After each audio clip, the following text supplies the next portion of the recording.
my colleagues to support this amendment. Further discussion?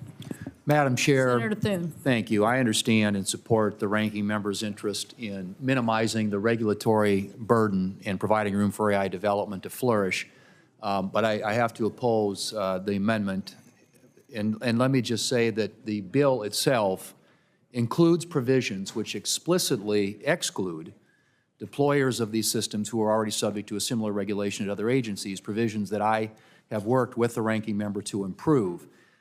This provision is meant to provide some basic transparency with respect to the deployment of these systems while minimizing burden and preventing duplicative regulation of these industries. And even for deployers of systems who are not subject to regulation elsewhere, they are simply required to submit a transparency report to the Department of Commerce.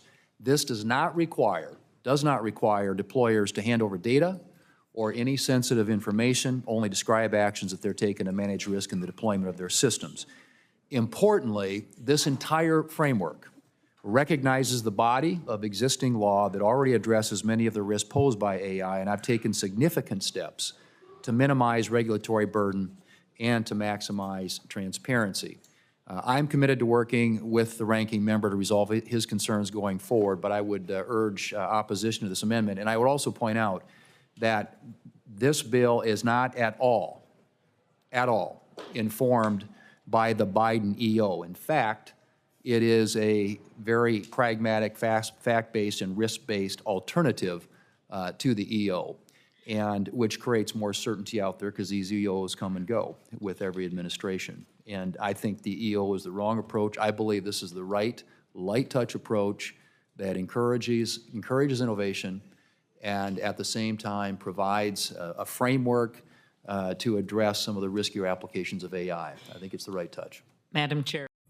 Senator Thune. Thank you, Madam Chair, for holding today's hearing. It's my view that this committee, which has expansive jurisdiction over technology issues, should play a significant role in understanding how the most recent developments in AI will impact society and existing law. And ultimately, it's my belief that this will include developing a thoughtful, risk-based legislative framework that seeks to address the impacts of AI, which is why I've introduced the AI Research, Innovation, and Accountability Act last year with Senators Klobuchar, Wicker, Hickenlooper, Capito, Lujan, Lummis, I should say, and Baldwin. The bill establishes a framework to bolster innovation while bringing greater transparency, accountability, and security to the development and operation of the highest impact applications of AI.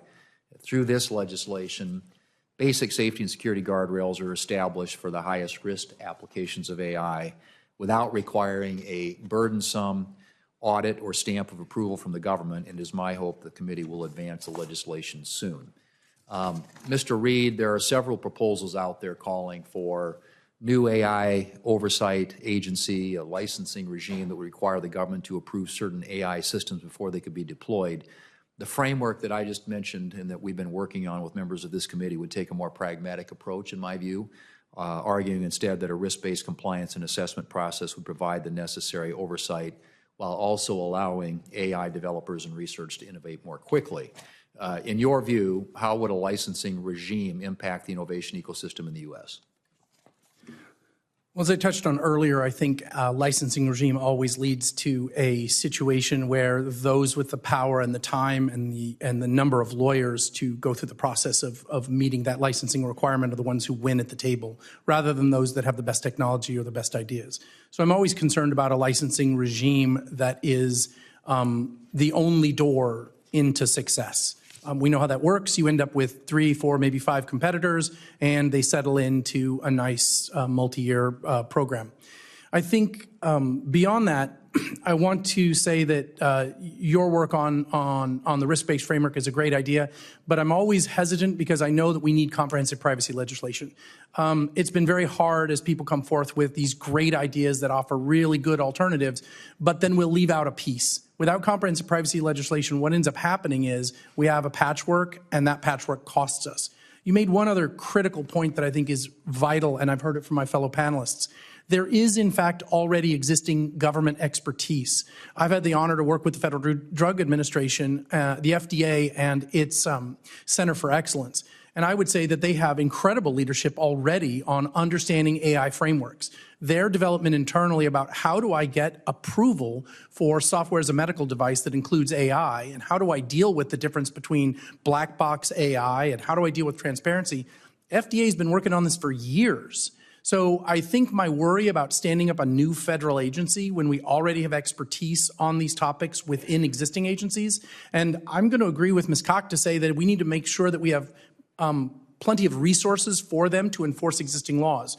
If you've got a problem in health, OCR. If you've got housing, we've got DOJ. You already have mechanisms. You already have harms-based, risk-based assessments that can be done by existing government agencies. It's a lot better to stand up than standing up a single agency. And my last point on that is very simple. Anyone who's ever run a business knows that hiring and growing a business while hiring is one of the hardest things. You'd be growing and hiring a business inside of the government called a whole new agency while at the same time that everything is changing. Let's let the experts in each area do their work rather than trying to build out while the plane's already in the air. Yeah, and to be clear, we do not call for any kind of a bureaucracy or agency. In fact, that's the framework in our bill doesn't allow. And thank you for that. That's why we want it to be a light touch approach. On the privacy issue, Chair, my time has expired. I have a question I'd direct to Dr. Callow, but I'll submit it for the record having to do with, well, let me just say that, Or whatever you want to do. well, let me just very quickly, I see transparency, as I mentioned, as the key to ensuring that both developers and deployers of AI systems are accountable to the consumers and businesses they serve. But could you expound just briefly on what constitutes a deployer versus a developer, as well as explain how obligations for developers and deployers differ when it comes to transparency and accountability? Thank you, Madam Chair. Secretary Mondo, thank you for being here today. I've been working with members of this committee on both sides of the aisle to develop a light touch framework for oversight of artificial intelligence, and as I'm sure you are aware, AI is a major focus for the Senate. In your written testimony, you indicated that the CHIPS and Science Act will help enable us to be the global leader in emerging technologies, and you specifically referenced the new National Semiconductor Technology Center.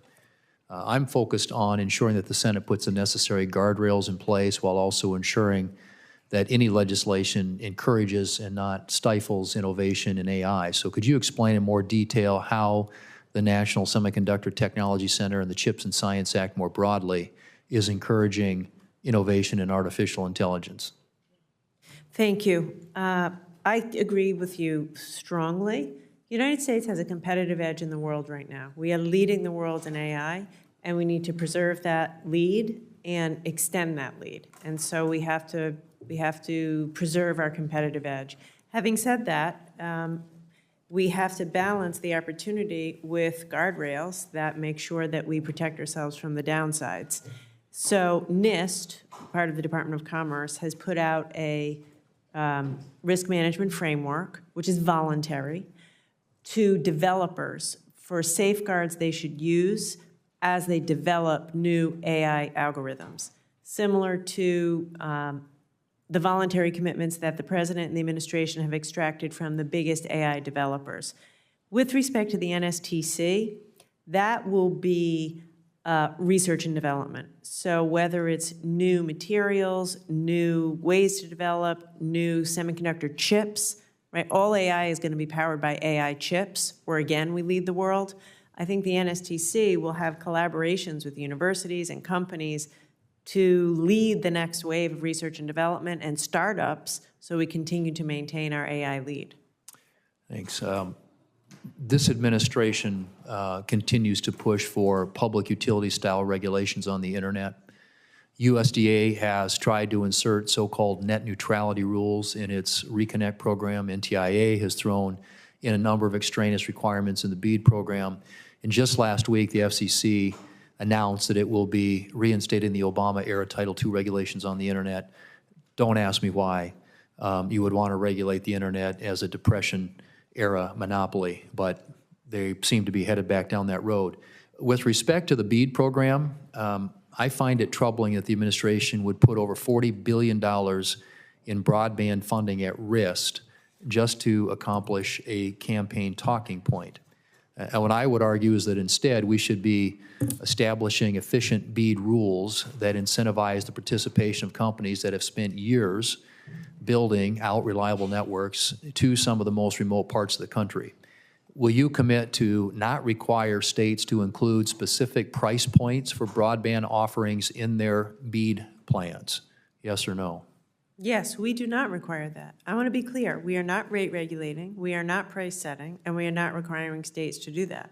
Furthermore, we want all providers, large and small, to participate in the program. The way we're doing is every state, your governor would create a plan that they think could meet the needs of your state, and then our job would be to evaluate that before we fund the plan.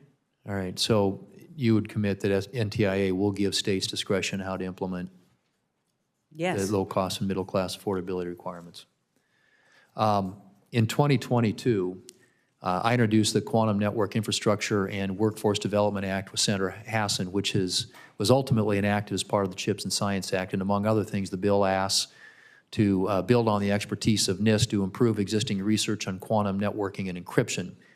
These applications have the potential to greatly enhance network security and protect privacy while bolstering U.S. leadership and competitiveness in the development of these technologies. Could you describe how the department has worked to promote U.S. competitiveness and innovation in the development and standardization of quantum technologies, including through the implementation of this bill? I'd be happy to, and I will follow up with Dr. Locascio, who runs NIST, but I can tell you that quantum, AI, and chips are areas where we are exceedingly focused to develop standards and to focus our investments. All right. Thank you. Thank you, Madam Chair. Thank you. Senator Peter. I do want to welcome Dr. Jose Marie Griffiths to the panel today. She is president at Dakota State University. I've had the privilege of working with her for several years, and she has testified numerous times in front of the Senate Commerce Committee where she shared her expertise, and I'm grateful that she is willing to share that expertise today with the Senate Ag Committee. Dr. Griffiths has served in presidential appointments to the National Science Board, Commission on Libraries and Information Science, and she's recently been appointed to be a member of the National Security Commission on Artificial Intelligence. Because of Dr. Griffiths' passion about expanding research and educational opportunities, Dakota State University is a leader in the nation in developing a high-quality skilled technology and cyber workforce. And DSU has played a critical part in ensuring that our farmers and ranchers are able to take part in the technological revolution. DSU, in partnership with South Dakota State University, launched a joint doctorate program on precision ag and cyber. This program brings an important focus to the cybersecurity threats the agricultural economy faces, and this is critically important as new technologies like artificial intelligence become more prevalent in the agriculture sector. It's important work. This hearing is important. There is a huge intersection between agriculture, which is our state's #1 industry, and technology, all of which can boost yields and incomes for agriculture and make us more competitive in the global marketplace. And so, Dr. Griffiths, thank you for your great work and welcome here today, and I look forward to hearing yours. And thank you to all the panelists for being here to share your expertise with this panel. Thank you, Madam Chair. And just as a follow-up to Senator Lujan's comments on some of these, there are tens of billions of dollars available, and yet I met last week or the week before with our independent telephone co-ops in South Dakota, and not a single one was applying for any of that money, partly because of all the regulations and red tape and requirements that have been attached to it. You have to meet certain, you got to hire certain types of people. The unions had their say in that, and we're a right-to-work state. We don't have that kind of workforce, and then, of course, there's all the climate requirements you have to prove. But yes, there are a lot of places in South Dakota, like the state that you represent, New Mexico, that desperately need that connectivity, and there are companies that are willing to invest and put money into it, but that to me was pretty striking, that not a single one of them was going to apply for that funding because it just didn't make sense for them economically. Let me come back, and I'm going to try and combine several questions here into one, Dr. Griffiths. I think it's really important, and there's a bipartisan bill that I'm working on that's focused on putting the right guardrails in place for the highest impact AI systems while also at the same time allowing for innovation. I think that's an important balance we have to strike. But I believe it's important as we think about that, that we highlight, we keep the innovation there, but we also know that there are riskier applications that are going to need a little bit of at least some amount of guardrails around it. So could you give a few examples of, and you mentioned this in your testimony, how new AI systems and tools are being used, to benefit agriculture? Secondly, what some of those risks are and why Congress needs to establish at least a light touch approach with respect to guardrails for AI deployment. And then you also mentioned in the threat of unfriendly nations asserting themselves into U.S. agriculture, and maybe touch briefly why it's important for the U.S. to lead in innovation on artificial intelligence to stay ahead of some of those unfriendly nations that are also trying to deploy it in ways that would perhaps be detrimental to us.